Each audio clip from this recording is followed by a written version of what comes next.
The Japanese effort to establish dominance over Asia both before and during World War II was fought in the name of Emperor Hirohito. As Japan's sovereign during the war, Hirohito presided over a campaign of aggressive expansion across Asia. Under his reign, the Imperial Japanese military committed widespread atrocities. These acts have gone down in the historical record as some of the worst acts committed in human history. Historians have long debated whether Hirohito was a powerless figurehead or an active enabler of Japan's aggression, or something in between.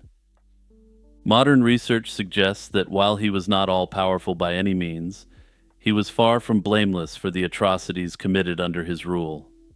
Evidence shows he had knowledge of, and at times directly gave consent to, major war crimes. Japan's road to war was paved by imperial ambition and militarist ideology.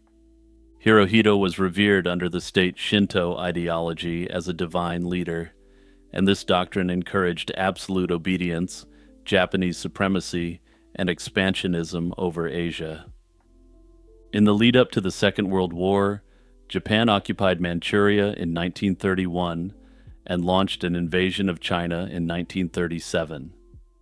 Hirohito, as head of state, acquiesced to these moves and later approved attacking the Western Allies in 1941. Japanese expansionism was accompanied by brutal violence. Across Asia, occupying Japanese forces carried out massacres, pillage, forced labor, slavery, torture, and other atrocities on a vast scale. By war's end, millions of civilians and POWs had perished in the name of this so-called divine leader. In December 1937, Japanese troops captured Nanjing, then the capital of China, and proceeded to slaughter thousands upon thousands of Chinese prisoners and civilians. Estimates of the dead range from over 100,000 to as many as 200,000. Emperor Hirohito was far from the battlefield, but his decisions helped enable this atrocity. Just months earlier, in August 1937, Hirohito had ratified an army proposal to remove constraints of international law on the treatment of Chinese prisoners. In effect, he gave his military complete freedom to ignore the laws of war against the Chinese, a decision that paved the way for acts of untold brutality. During the Nanjing Rampage, one of Hirohito's uncles, Prince Yasuhiko Asaka, was a commander on the scene.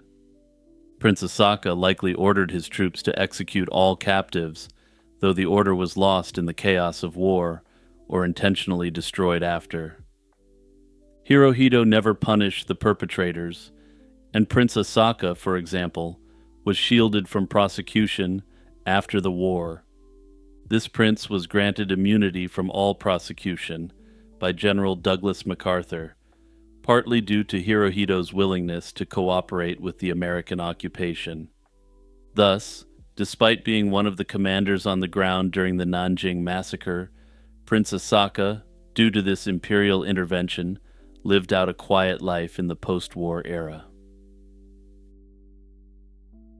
Perhaps even worse, Japan's secret biological warfare program also operated with Hirohito's direct blessing.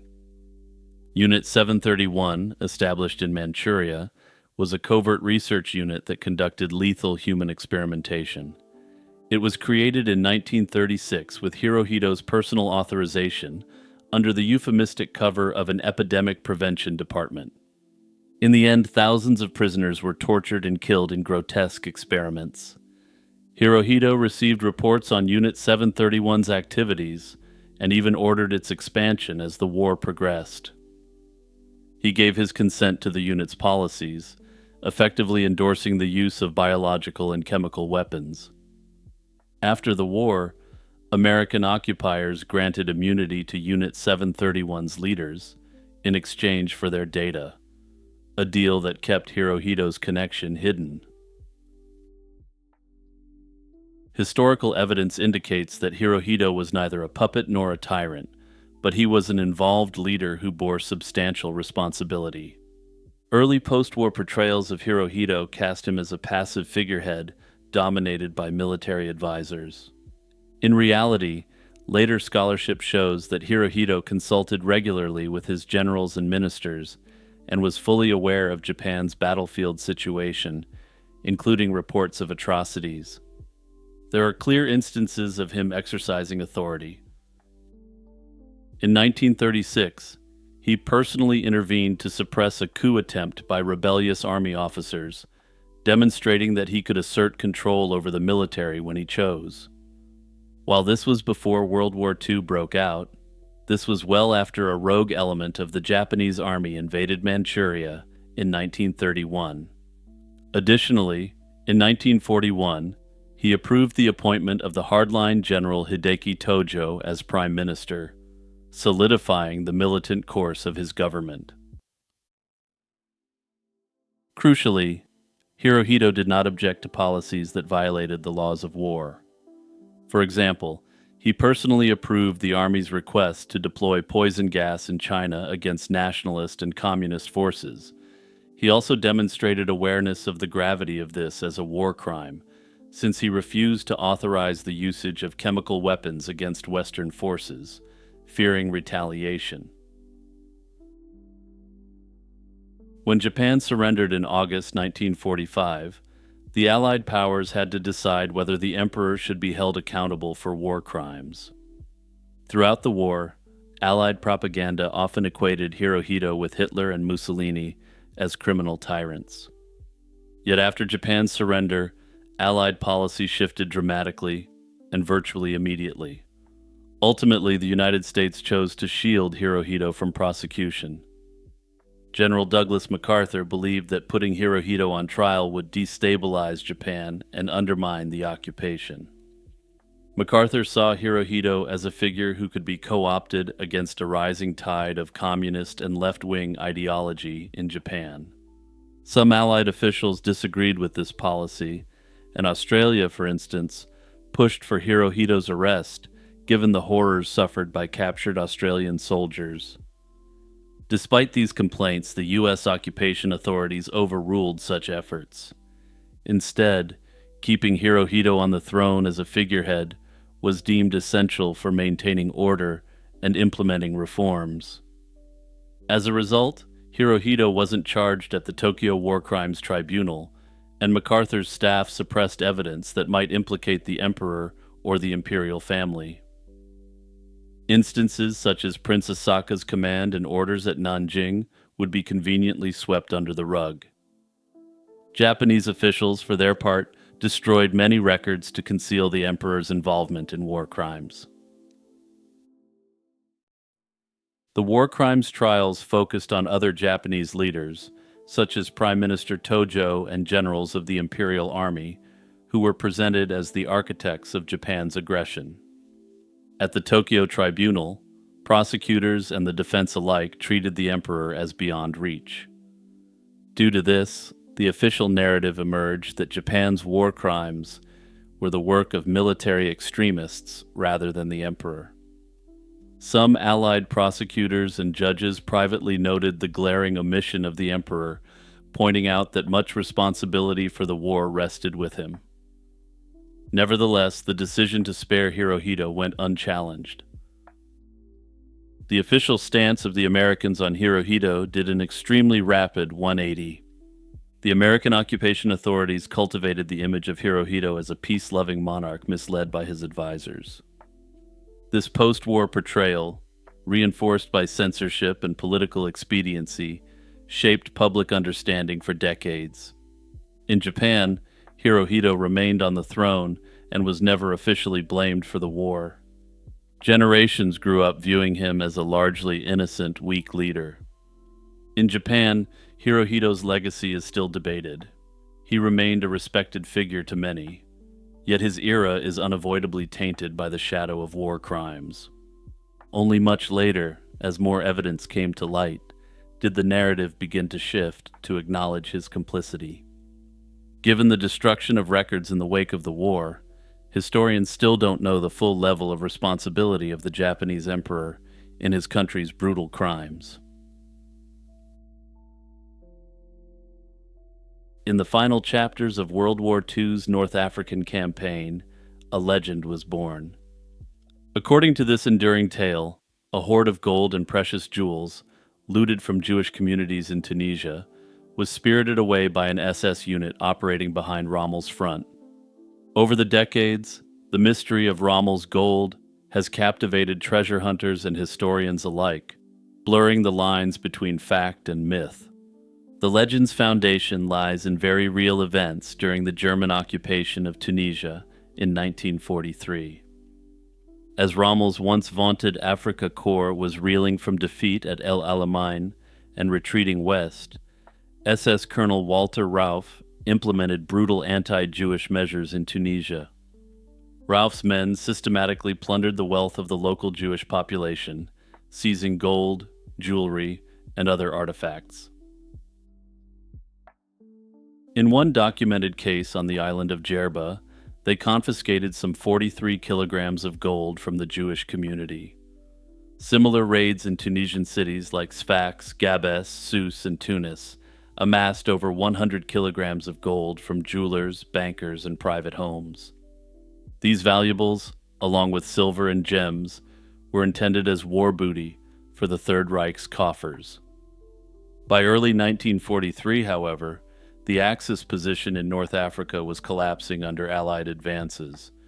Rommel himself had been forced out of Libya, and in May 1943, the last German forces in Tunisia surrendered. Facing imminent defeat, the Germans needed to smuggle their ill-gotten treasure out of Tunisia before it could be captured.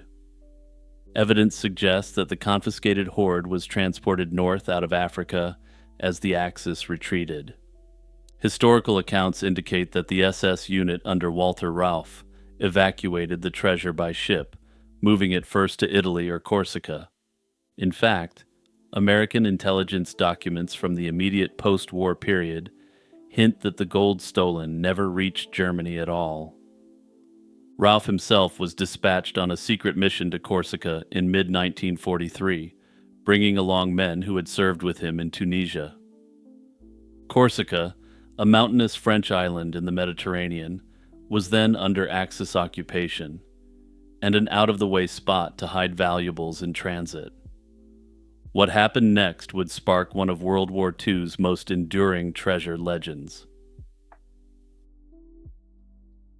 As the story goes, a group of SS officers on Corsica took 6 ammunition crates filled with gold, silver, and jewels, and covertly sank them in the Mediterranean Sea.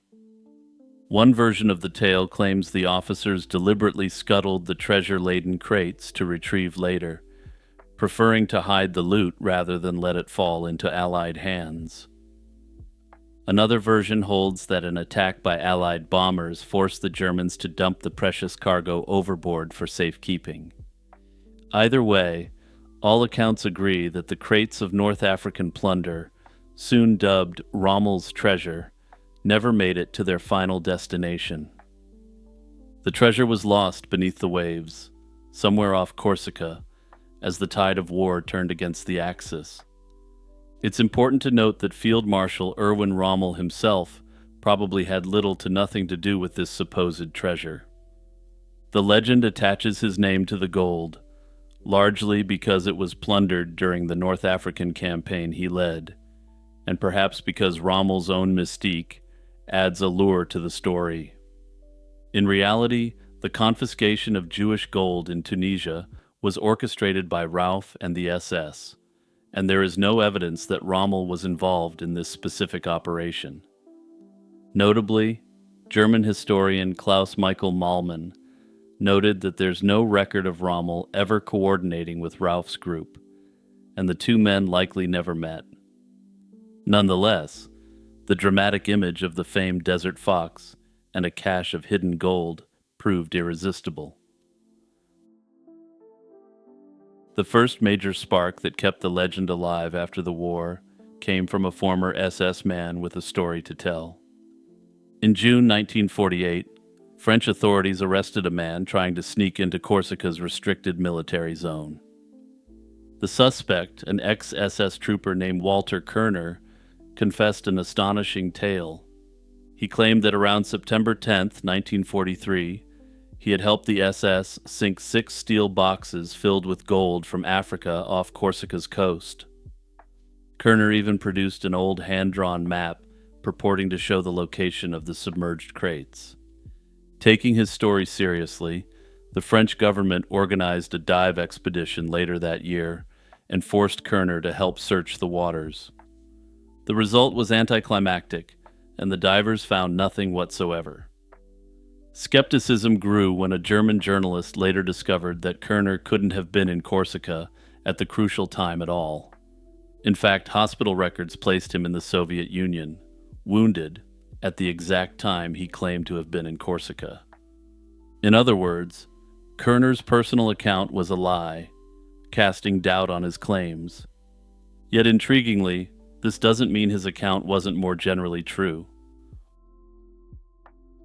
Historians suspect Kerner may have obtained his information from someone else involved, since he seemed to know something of the treasure. He continued to insist on the treasure's existence, perhaps hoping to profit from it.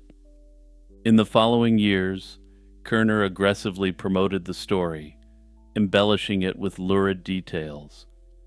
He ended up boasting that he knew of the location of 4 tons of gold and other treasure, a great exaggeration beyond what was actually documented to have been looted. By the mid-20th century, the legend had grown beyond word of mouth into mainstream culture. The famed James Bond author Ian Fleming took interest in the treasure story. Fleming had learned through wartime intelligence files that a shipment of gold from Tunisia destined for Berlin had gone missing. This real-life mystery inspired him to weave Rommel's treasure into his fiction. It's directly mentioned in his famed novel, On Her Majesty's Secret Service, released in 1963. While novelists fantasized, real treasure hunters weren't far behind. The mystery surrounding those 6 lost chests off Corsica proved an irresistible lure for adventurers and opportunists. Throughout the 1960s and beyond, various expeditions set out in search of Rommel's gold. One high-profile attempt in 1963 was led by American millionaire Edwin Link and Lord John Kilbracken of Ireland, who mounted a sophisticated undersea search. Their quest, however, ran into an unexpected obstacle: the Corsican Mafia. According to accounts, the local crime syndicate sent them a menacing note declaring, quote, "The treasure belongs to us.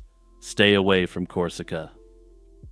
Fearing trouble, the team reportedly backed off, though some believe the men may have been looking for an excuse to abandon the expedition.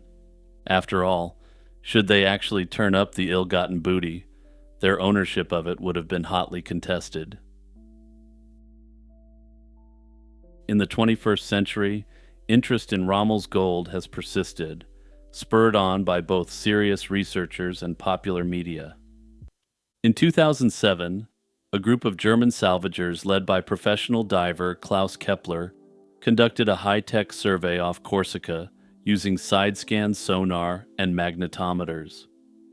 They combed the waters for unusual metal signatures that might indicate lost chests, but their search too came up blank. Around the same time, a British researcher and television scriptwriter, Terry Hodgkinson, announced he had pinpointed the treasure's likely resting place. After 15 years studying the mystery, Hodgkinson claimed to be confident he knew the exact location of the treasure. He proposed that it was just off the Corsican town of Bastia, a claim that appears to have come to nothing in the intervening years. He even secured permission from French authorities to hunt for the booty. Yet, despite the flurry of optimism throughout 2007, the fabled gold remained unfound. Terry Hodgkinson would later write a book on the treasure, pronouncing that he had solved the mystery, without actually producing any of the gold itself.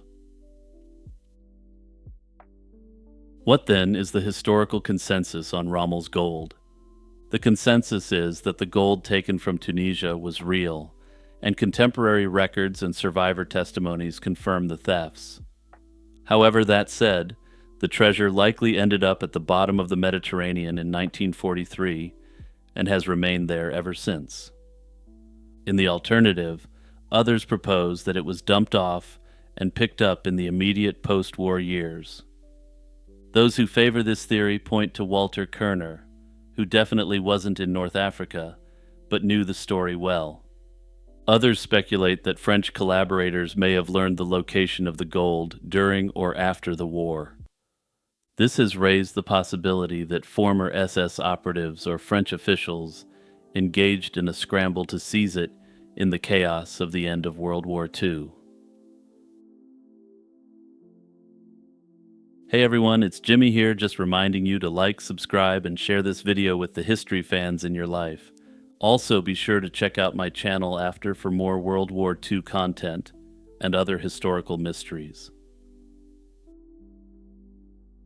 The question of whether Eva Braun was pregnant with Hitler's child at the end of the war is an obscure World War II mystery that began in 1945. The most direct source of the pregnancy claim came a few months after the war ended. Hans Bauer, Hitler's personal pilot, told his Soviet captors in December 1945 that Eva Braun had been pregnant in her final days. Bauer had been a member of Hitler's inner circle and was captured in Berlin. Under interrogation, he apparently asserted that the Führer's new wife was expecting. Notably, it's unclear how intensive this quote-unquote interrogation was, and at the very least, the threat of brutality was always present. This claim found its way into an extraordinary Soviet intelligence report compiled for Joseph Stalin, often called the Hitler Book. In that secret dossier, Soviet officers recorded that Hitler's pregnant wife, Eva Braun, took cyanide alongside him on April 30th. The inclusion of this detail suggests that Soviet investigators gave some credence to Bauer's statement, or similar witness statements from other Germans in captivity, at least initially. It's worth noting, however, that Bauer provided no proof beyond his word, and it's unclear on what basis he made the claim. Regardless, the Soviet report remained classified for decades, and at the time the Western public heard little of this pregnancy story. If she had been visibly pregnant or confided such news, one would expect at least some of those around her to have known. Yet no surviving member of Hitler's entourage ever confirmed a pregnancy beyond that one confession. Hans Bauer himself didn't publicly repeat the pregnancy claim after the war, at least not in his post-release memoirs. His 1950s memoir, I Was Hitler's Pilot, focuses on his experiences, but makes no mention of Eva carrying a child, which suggests even Bauer may have recognized the claim was unsubstantiated. It's possible that in the desperate atmosphere of captivity, he offered the Soviets a sensational tidbit, perhaps in an effort to have his interrogators lay off him. Modern historical consensus is clear that there is no credible evidence Eva Braun was ever pregnant by Adolf Hitler. Hitler's own last will and testament, dictated on April 29, 1945, makes no reference to any unborn child or provisions for offspring. If she had been pregnant, one might expect him to have mentioned a provision for this in the event that she didn't go along with his plans. Moreover, Hitler had long claimed to reject having a family of his own, preferring to present himself as symbolically married to Germany and the German people as a whole. It's also relevant that the couple's intimate life was highly discreet and remains very mysterious in and of itself. Historians have noted the lack of documentation about the exact nature of their relationship, and whether the two of them were ever physically intimate remains unknown. Further, much like a modern K-pop star, Hitler believed that he had to present himself as open and available to women to increase his appeal. Presenting himself as tied down to Eva Braun would have shattered this image, doubly so if she was openly pregnant with his child. It's important to note that during the Third Reich, Hitler and Eva Braun never appeared together as a couple, and her existence was only publicized following the war. Others have noted the idea that he would get his girlfriend pregnant out of wedlock would have been considered scandalous at the time. In other words, adding up all the evidence, there's simply nothing to indicate they were even trying for a child. Given this context, the claim that Braun suddenly became pregnant in the final months must be treated with extreme caution. At this point, the historical consensus is that the pregnancy is, in essence, a myth that arose under Soviet interrogation, or possibly even torture. On a summer day in 1947, two young men set out to explore the limestone hills near Clapham in the Yorkshire Dales. It was August 24th, and Jim Leach and his friend Harold Burgess were searching the slopes of Ingleborough for new caves to investigate. Hiking through an area of hollows and crags known as Clapham Bottoms, they noticed an inconspicuous depression on a ridge, partly choked with nettles and loose stones. The pair cleared some rocks and uncovered a narrow opening into the earth. Leach wriggled into the hidden cavity and descended about 10 feet down. In the dim light of the chamber, he spotted what looked like a pair of shoes sticking out from under a large boulder. As his eyes adjusted, he realized to his horror that the shoes were attached to human remains, an entire skeleton lying on the cave floor. Leach quickly called Burgess, and together they inspected the scene and, notably, found a small bottle with a white substance, which they believed to be flash powder. Stunned and shaken, they climbed out of the cave and hurried back to the village to alert the authorities. When the authorities arrived, they conducted a thorough search of the body and noted the man was carrying a key in his pocket, a point I'll come back to in a moment. A post-mortem examination of the remains was conducted on August 26, 1947. Although the body was mostly skeletal, the experts could determine a fair amount about the unknown individual. He was an adult male, approximately 5 feet 5 inches tall, and likely between 25 and 30 years old at the time of death. There were no obvious signs of traumatic injury, no broken bones or skull fractures, and no indication of long-term disease in the bones that were recovered. The forensic examiner estimated that death had occurred at least 2 years earlier, and perhaps up to 6 years before the discovery.